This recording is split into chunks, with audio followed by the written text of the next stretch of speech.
yang sayang kepada masyarakat semuanya. Amin. Allahumma hadirin yang terhormat. Maka melalui Maulid Nabi Sallallahu Alaihi Wasallam yang terakhir, yang Maulid Khatam, yang katanya Maulid Khatam ini malam, artinya terakhir.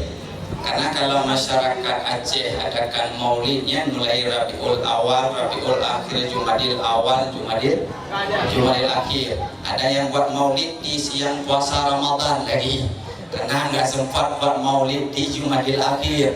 Pada siang hari Ramadan pun ada yang maulid. Saking semangatnya masyarakat mengenang kelahiran Nabi.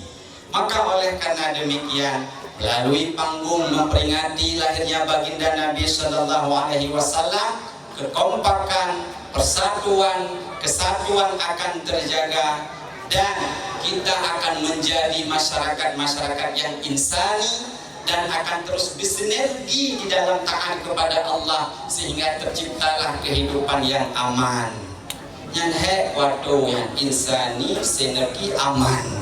Ya, maka oleh karena demikian, Bapak Ibu yang dimuliakan Allah Subhanahu wa taala, itu yang pertama tentang yaitu taat kita kepada pemimpin. Tapi kalau pemimpin itu ada melakukan kezaliman, kesalahan, kemungkaran, kita masyarakat kecil seyogianya adalah berdoa kepada mereka. Coba bayangkan kalau seluruh Indonesia berdoa kepada sultan kita, yaitu presiden.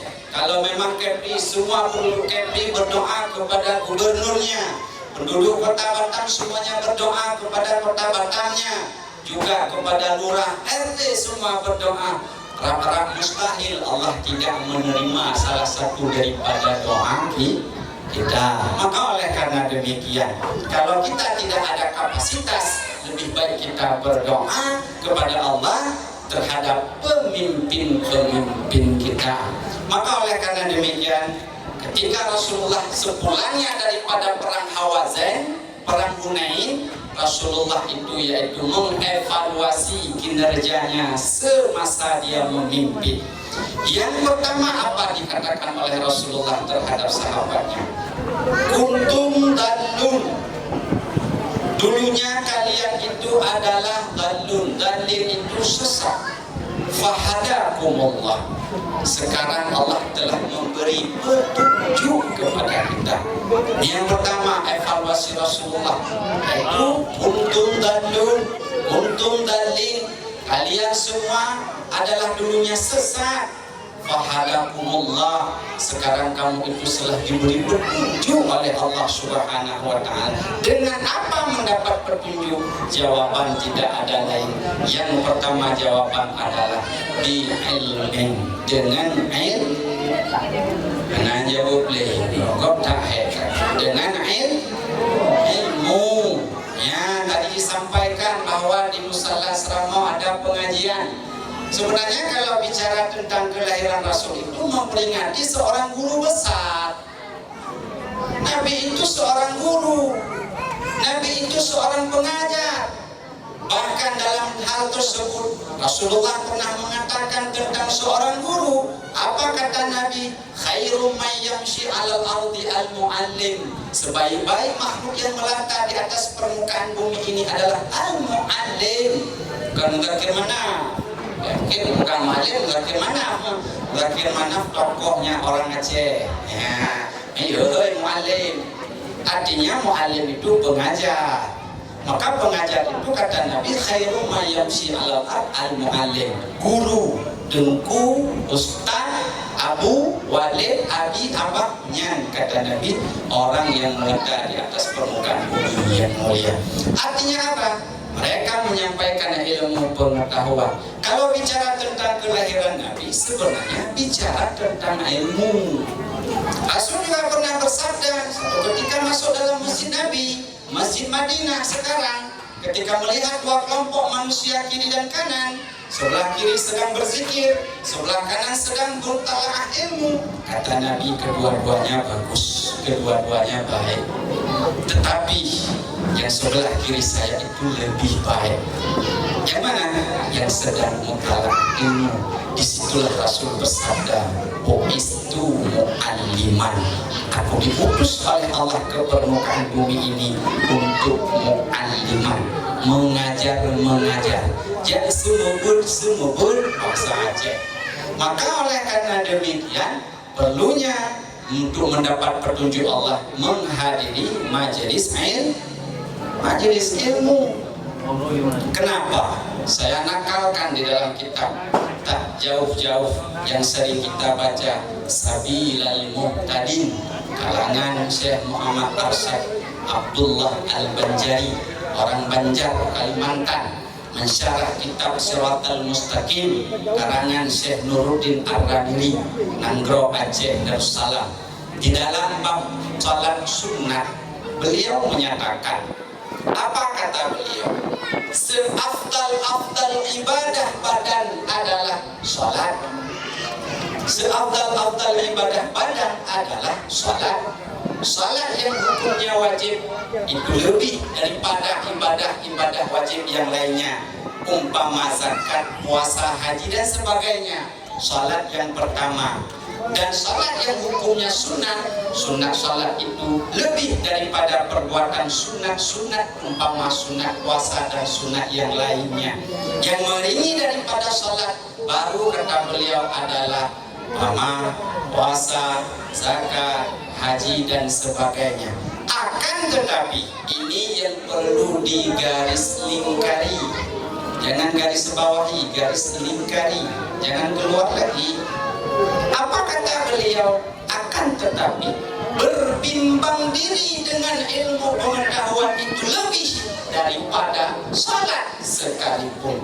Titik. Artinya apa? Kalau kalimat dalam bahasa Arab ada diketemukan bal itu maknanya akan tetapi. Dua faedahnya. Kalau bukan idrak ibtal, maka idrak intikal. Kalau idrak ibtal, hukum di belakang terhapus, berlaku hukum setelah bal. Tapi kalau idrak intikal, hukum di belakang berlaku, ke depan juga lebih lagi berlaku. Kalau kata Syekh Muhammad Arsyad Al-Banjari dalam bab salat sunat, ibadah salat yang paling utama, tapi berbimbang diri. Makna berbimbang diri menggunakan segenap waktu untuk mencari ilmu pengetahuan yang hukumnya wajib. Itu lebih sekalipun dengan salat. Jadi nanti nggak usah salat lagi, bosan. Ngaji-ngaji aja, itu bukan. Karena di situ tidak buat salat wajib dengan salat sunat. Sehingga dalam hadis Nabi adalah salat sunat 1000 rakaat berbimbang dengan ilmu pengetahuan itu lebih bagus ketimbang salat sunat 1000 rakaat. Artinya apa? Ilmu yang memang perlu kita cari adalah ilmu fardhu'in. 3 macam. Inilah awal dan akar pembentukan Tastafi dan Sirul Muqtadin di Kota Batam.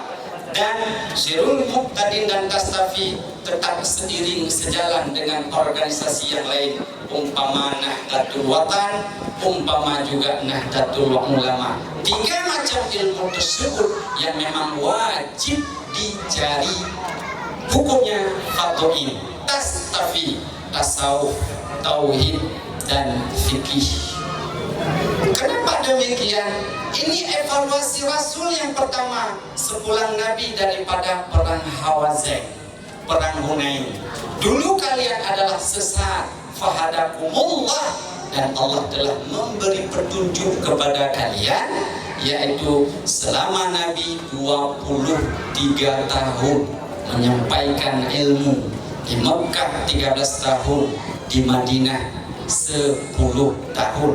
Apa yang disampaikan oleh Nabi tidak terlepas daripada 3: ilmu tauhid, ilmu fikih, ilmu tasawuf. Ilmu ini bukan untuk anak-anak saja, tetapi termasuk untuk ketua-ketua. Punya ketua wajib jabut lamnya. Karena dipikirkan akan jadi ketua, ini kesempatan yung malamnya.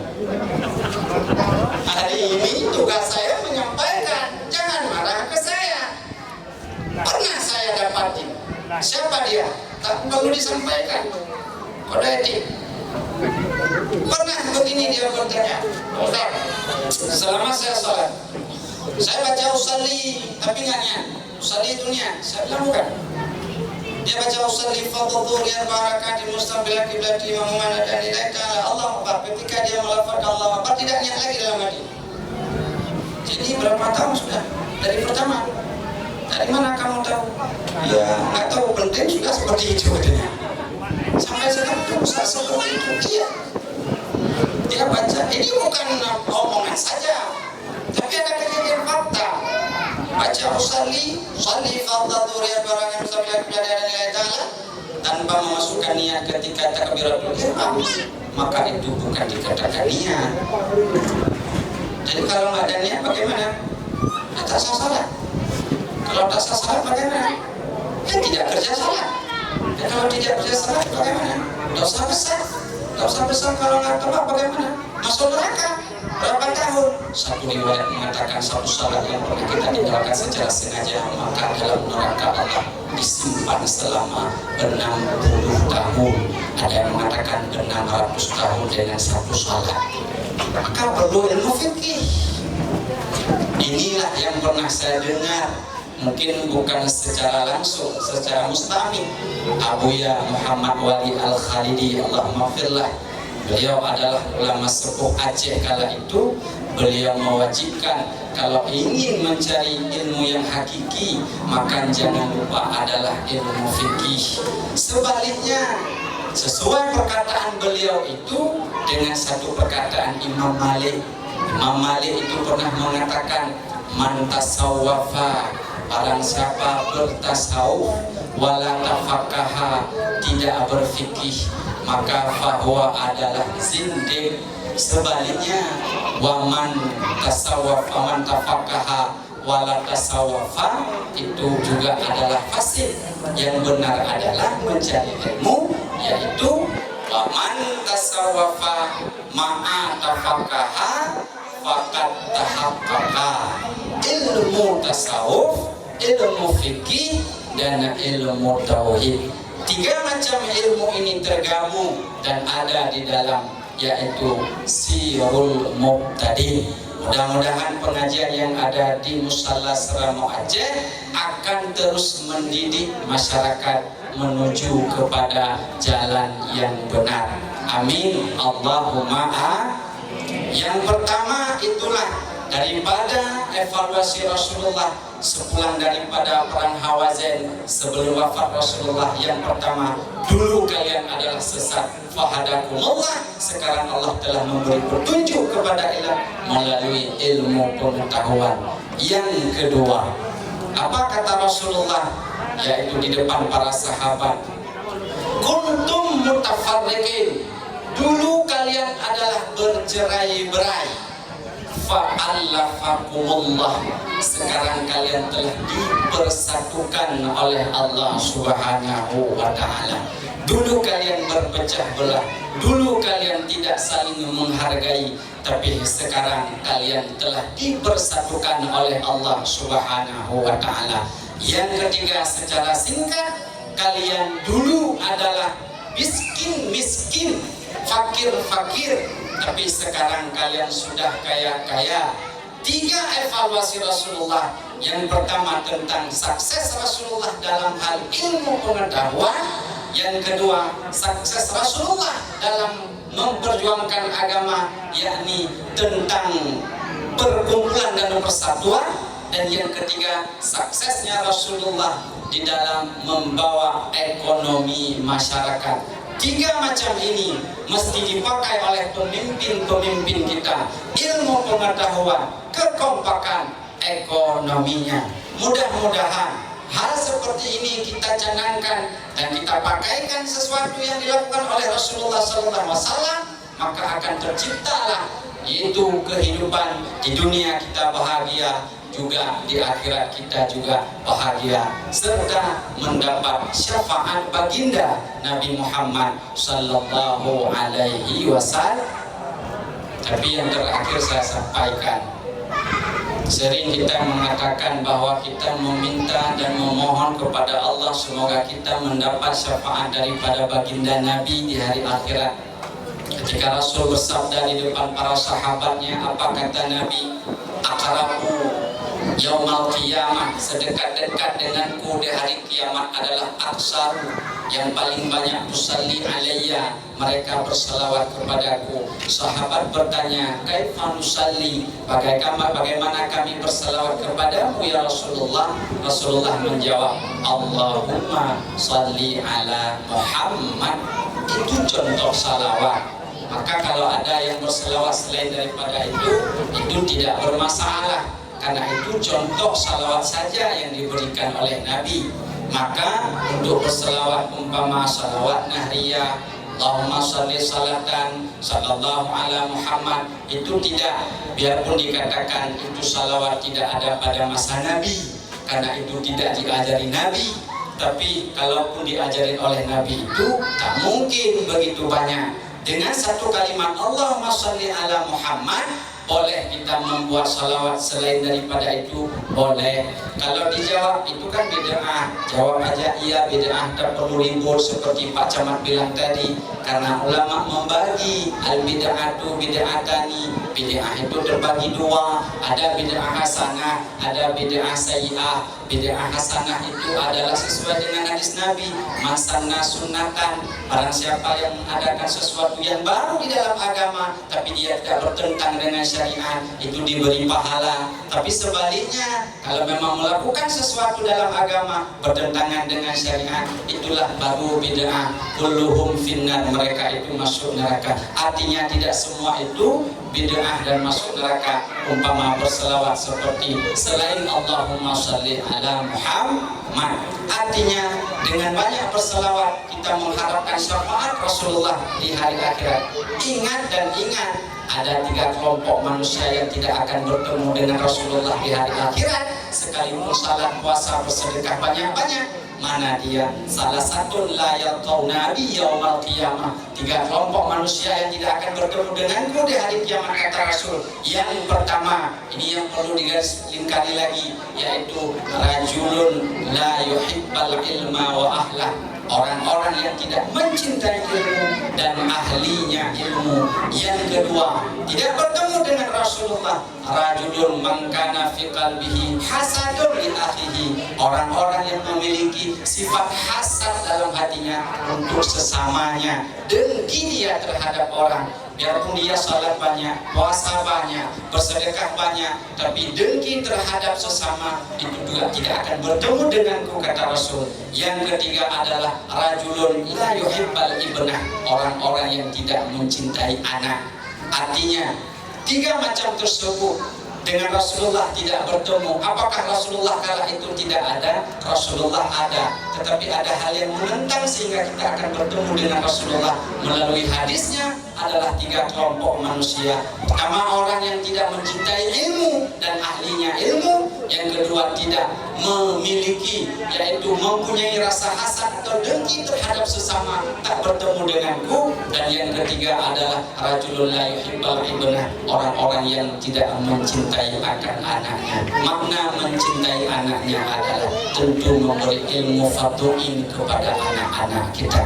Mudah-mudahan Bapak Ibu yang dimuliakan Allah Subhanahu wa taala, melalui memperingati baginda, lahir baginda Nabi Muhammad sallallahu alaihi wasallam pada ini malam, kita tentu akan mendapat dan bersama dengan baginda Rasulullah sallallahu alaihi wasallam di hari akhirat kelak. Amin. Allahumma kekasih Bu. Sudah cukup? Kenapa? Kan pulau ditanya ngarap dia tes. Ibu-ibu sebelah kiri bagaimana? Bukan cukup? Punya bapak katanya. Ibu-ibunya tambung baju atau kita padai? Ada yang lanjut, ada yang cukup. Tapi seyogianya Saya dapat di sini. Cuman saya ambil kesimpulan saja, beberapa kesimpulan yang perlu kita kantongi dan bisa kita amalkan, bahwa yang ingin saya sampaikan secara garis besar saja begini. Pertama, kita maulid banyak kita lakukan. Hampir di setiap rayon ada maulid, ada makan minum, ada ceramah, ada segala macam. Bahkan setiap tahun tidak sedikit uang yang habis, tidak sedikit tenaga terkuras, waktu kita habis. Tetapi hikmah daripada memperingati maulid itu apa? Apa hanya tidak enak atau beranti-anti saja dengan yang lain? Perubahan setelah melakukan maulid itu terhadap diri kita itu apa? Katakanlah penceramah berapi-api dia berceramah, hasil untuk kita itu apa? Apakah ada merasa bertambah cinta terhadap Nabi atau tidak? Karena sebahagian masyarakat dengan kenduri maulid saja dia pikir sudah cinta kepada Nabi. Tapi saya katakan, kalau hanya dengan memperingati hari lahirnya saja, itukah bukti cinta kita kepada Nabi? Saya rasa itu tidak.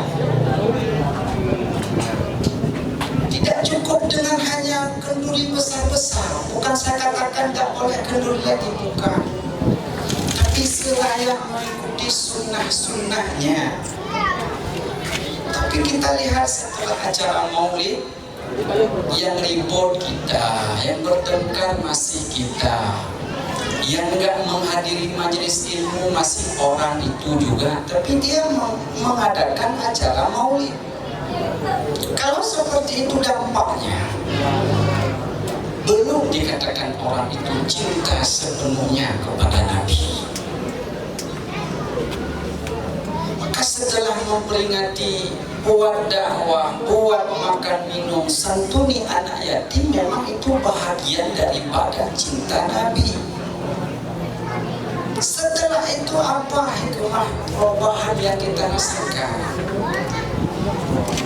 Seraya mengikuti sunnah-sunnahnya. Sunnah-sunnah Nabi itu kalau ingin diketahui, hadiri saja majelis ilmu, di situ banyak. Ini yang pertama. Ini perlu kita evaluasi. Tahun depan buat lagi, bahkan rencana buat lagi akbar, besar.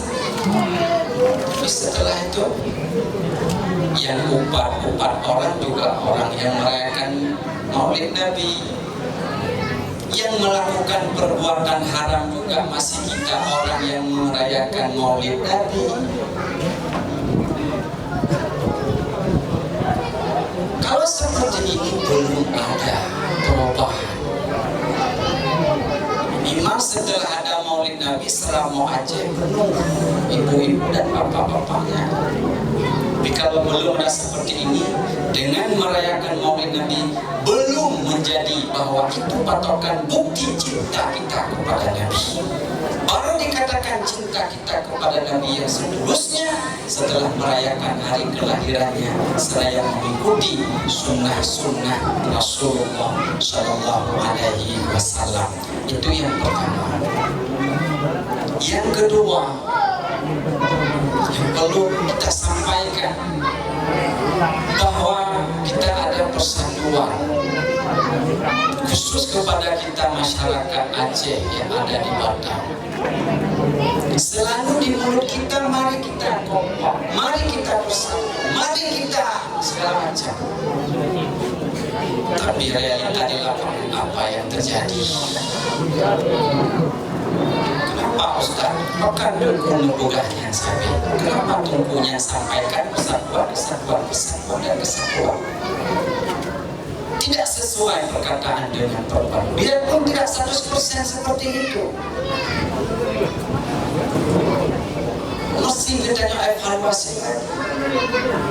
Kalaupun disampaikan, ada yang marah terhadap saya setelah sampaikan ini, tidak masalah. Saya berpegang saja di dalam kitab tauhid itu diceritakan antara perintah dengan iradah itu berbeda. Ada Allah memerintah tetapi tidak mengiradah. Ada Allah memerintah tapi Allah mengiradah. Ada Allah tidak memerintah tapi mengiradah. Mungkin sedikit saya sampaikan. Kalau ditanya, kenapa tungku waktu ceramah yang aku pegang saya sampaikan masalah majelis taklim, jakun. Kokohkan persatuan, kesatuan dalam agama. Kenapa itu saya tidak pernah yang tidak sampaikan? Mesti itu tidak lupa. Kalau ditanya, saya memberi jawaban. Perintah, amal dengan iradah, kehendak itu berbeda. Sehingga keluar 4 kesimpulan dalam amal dan perintah dengan kehendak. Yang pertama, ada perbuatan di dalam dunia ini Allah memerintah dan Allah menghendaki perbuatan yang diperintahnya. Perbuatan itu Allah perintah dan Allah kehendaki. Contoh, berimannya para nabi itu Allah perintah beriman dan Allah kehendaki mereka beriman.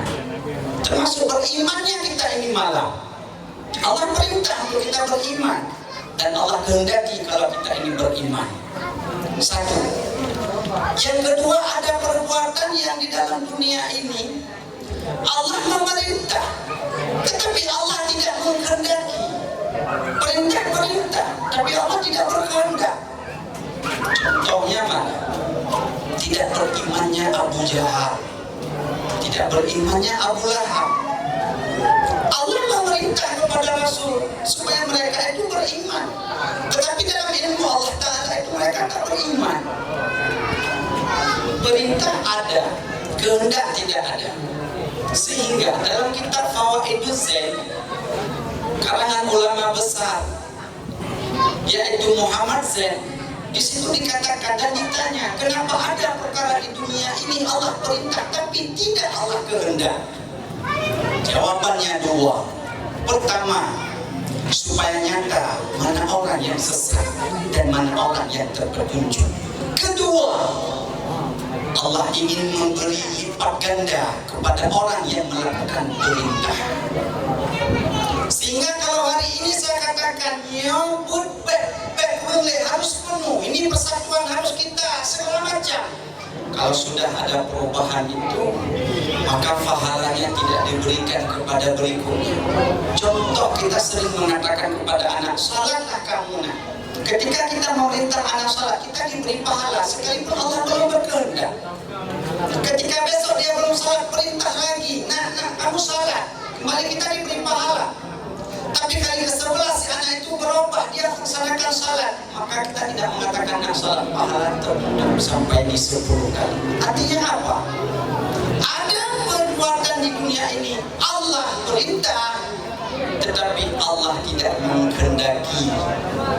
Mungkin belumlah berkehendak seperti apa yang kita maksudkan semua, tapi minimal kita hanya berikhtiar dan berdoa, akhirnya bertawakal. Oleh karena demikian, yang kedua, ada perbuatan diperintah tapi tidak kehendaki. Hikmahnya adalah Allah ingin memberi lipat ganda pahala kepada orang-orang yang melakukan perintah.